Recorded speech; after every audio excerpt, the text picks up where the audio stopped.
ಸ್ನೇಹಿತರೆ, ಸ್ವಾಗತ ಸುಸ್ವಾಗತ. ನಿಮ್ಮೆಲ್ಲರಿಗೂ ಆತ್ಮೀಯವಾದ ಸುಸ್ವಾಗತ. ಇವತ್ತಿನ ವಿಷಯ, ಈ ಕೆಲವು ಸರ್ಕಾರಗಳು ಫ್ರೀ ಗ್ಯಾರಂಟಿಗಳನ್ನ ಕೊಟ್ಟು ಅಧಿಕಾರಕ್ಕೆ ಬಂತು. ನಾನು ಹೆಸರು ಹೇಳಲ್ಲ, ಆದರೆ ಈಗ ಉಳ್ಳವರು ತಗೊಂಡಿದ್ದಾರೆ, ಉಳ್ಳದೇ ಇರೋರು ತಗೊಂಡರೆ. ನೀವು ಮೊದಲನೇ ಈ ಕಾನೂನು ಮಾಡಿ ನಿಮ್ಮ ಉಳ್ಳವರು ತಗೋಬಾರ್ದು, ಖಾಲಿ ಬಡವರಿಗೆ ಇಂಥರಿಗೆ ಅಂತ ಯೋಜನೆ ಮಾಡಿ ಮೊದಲೇ ಬಾರಿ ಅರ್ಜಿ ಹಾಕಿ ಸರಿಪಡಿಸಿ ನೀವು ಕಳಿಸಿದ್ರೆ ಜನಗಳಿಗೆ, ನೀವು ಎರಡನೇ ಬಾರಿ 12 ಷರತ್ತುಗಳು ಈ ಥರ ಮತ್ತೆ ಅರ್ಜಿ ಹಾಕಬೇಕು, ಗ್ಯಾರಂಟಿ ಕಾರ್ಡ್ ಕೊಡಬೇಕು, ಮತ್ತು ಮಗದೊಂದು ಹಾಳಮುರಿ. ಹಳ್ಳಿಯ ಜನರು ಏನು ಮಾಡ್ತಾರ್ರಿ, ಮತ್ತೆ ಎಲ್ಲ ಪೇಪರು, ಪೆನ್ನು, ಮತ್ತೊಂದು ಡಾಕ್ಯುಮೆಂಟ್ಸು, ಅವು ಇವು ಅಂತ ಅರ್ಜಿ ಇಟ್ಕೋಕೆ ನಿಮ್ಮ ಕೂಲಿ ಆಳುಗಳ. ನೀವು ಜನಗಳ ಮತದಾರ ಪ್ರಭುಗಳ ಕೂಲಿ ಆಳುಗಳು. ಮತದಾರ ಪ್ರಭುಗಳು ನಿಮ್ಮನೆ ಕೂಲಿ ಆಳಲ್ಲ. ನಿಮ್ಮನ್ನ ಗೆಲ್ಸಿ ಒರೆಸಿ ಕಳಿಸಿರ್ತಾರೆ. ಸರಿಯಾದ ಕಾನೂನುಗಳು ತನ್ನಿ.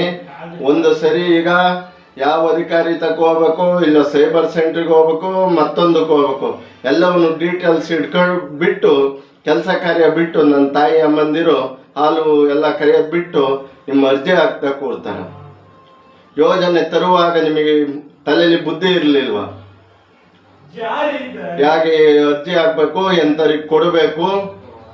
ಈಗ ನಿಮಗೆ ಕೊಡಕ್ಕೆ ಪೂರ ಆಗದೆ ಇದ್ದಾಗ ಅವ್ರಿಗೆ ತಗೋಬೇಕು, ಇವ್ರು ತಗೋಬೇಕು ಅಂತೇಳಿ ಮತ್ತೊಂದು ಡ್ರಾಮಾ ಸೃಷ್ಟಿ ಮಾಡಿದ್ದೀರಾ.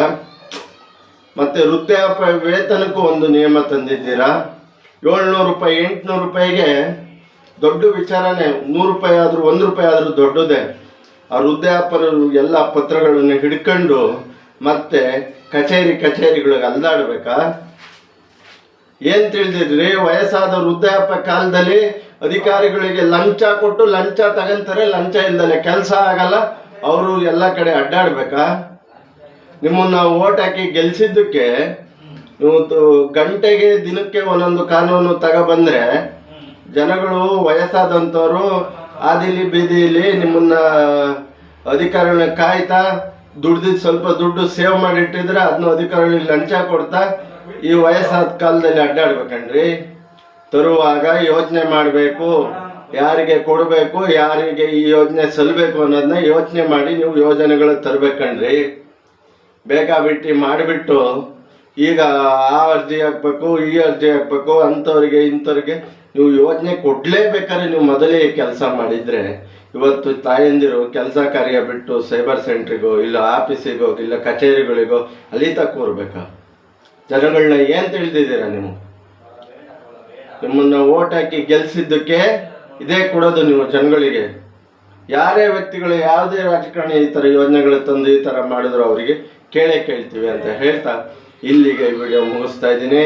ಯಾವುದೋ ವ್ಯಕ್ತಿಯ ಪರವಾಗಲ್ಲ, ಯಾವುದೋ ಒಂದು ಪಕ್ಷದ ಪರವಾಗಲ್ಲ, ಸಮಾಜದ ಪರವಾಗಿ ಈ ವಿಡಿಯೋ ಅಂತ ಹೇಳ್ತಾ ಇಲ್ಲಿಗೆ ವಿಡಿಯೋ ಮುಗಿಸ್ತಾ ಇದ್ದೀನಿ. ಏನಾದರೂ ತಪ್ಪಿದ್ರೆ ದಯವಿಟ್ಟು ಕ್ಷಮಿಸಿ, ಹರಸಿ, ಕಾಪಾಡಿ. ಜೈ ಶ್ರೀರಾಮ್, ಜೈ ಜಗನ್ನಾಥ್, ಜೈ ಸಂಗೊಳ್ಳಿ ರಾಯಣ್ಣ, ಜೈ ಭೀಮ್.